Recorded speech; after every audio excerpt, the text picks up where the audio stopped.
In this video, we're going to learn about another set of linear parameters called S parameters, where S is short for scattering. Though we've already got two perfectly good sets of linear network parameters, Y and Z parameters, S parameters are important because they're easy to measure at high frequency. Accordingly, many types of test equipment report S parameter values as their outputs.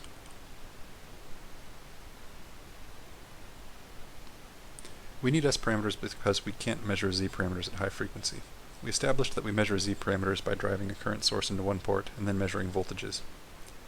Unfortunately, making a high-frequency current source is really tough, and making a high-frequency open circuit is almost impossible. That's because any open circuit we make will look like two pieces of metal sticking out into space, and all pieces of metal have some capacitance between them. Pieces of metal in space also look like antennas, which can cause us trouble too.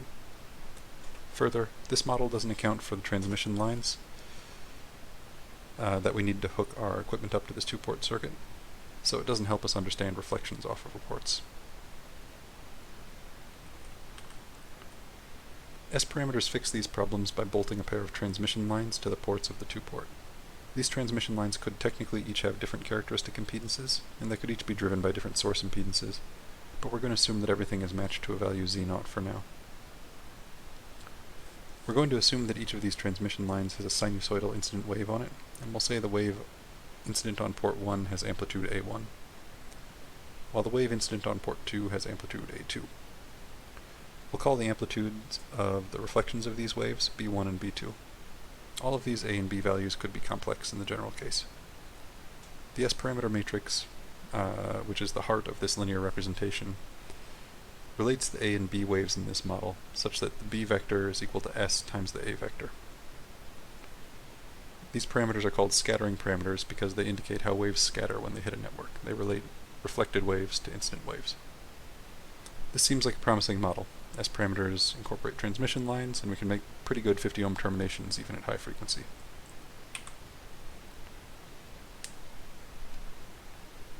The A and B amplitudes are defined in a special way that makes the calculation of power flow in the system easier.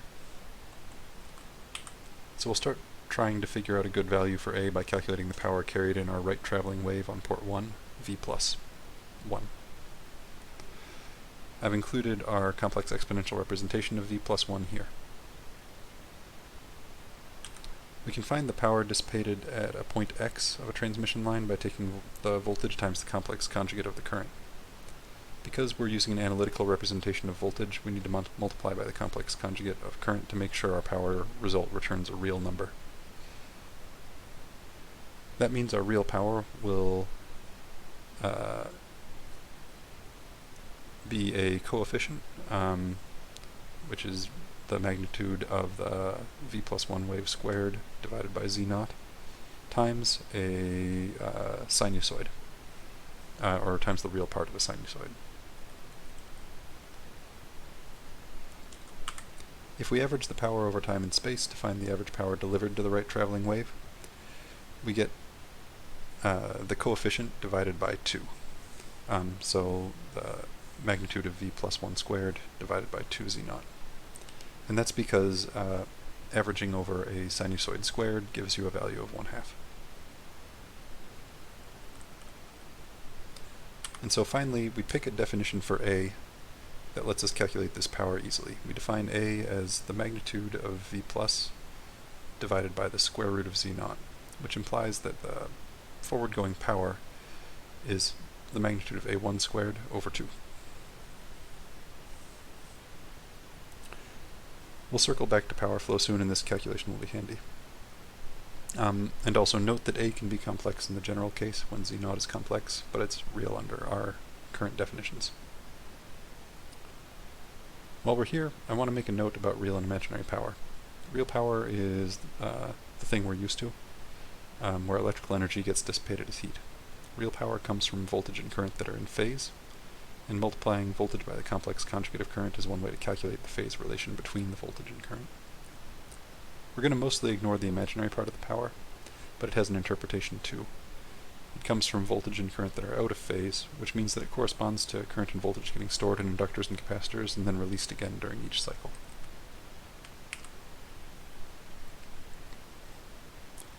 We measure S parameters by terminating one port in Z0 and turning off the wave going into that port. In other words, we let ZS2 equal Z0 and V2 equal 0. That means there will be no A2 wave instant on port 2. So we know the reflections B1 and B2 both have to be caused by A1. This is that statement in equation form. The A2 terms of both of our linear S-parameter equations have been set to 0. This lets us observe some interesting behaviors about S-parameters.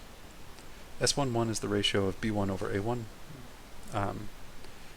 which said another way is the ratio of a reflected wave over an instant wave. And we already have a name for that. It's called the reflection coefficient. So S11 is the reflection coefficient when port 2 is terminated. S22 is similar. It's the reflection coefficient off of port 2 when port 1 is terminated. S21 and S12 measure types of gain in our system. S21 measures how much of an instant wave crosses from port 1 to port 2, and the often undesirable S12 discusses how much of a wave instant on port 2 makes it back to port 1. So, in summary, we need S-parameters because they're easy to measure at high frequency. S-parameters are ratios of incident and reflected waves, given by this matrix. And the A and B waves are sized to make power calculation easy. Specifically, they're defined as the magnitude of the traveling wave divided by the square root of Z0. And then finally, S11 is the reflection coefficient when port 2 is terminated.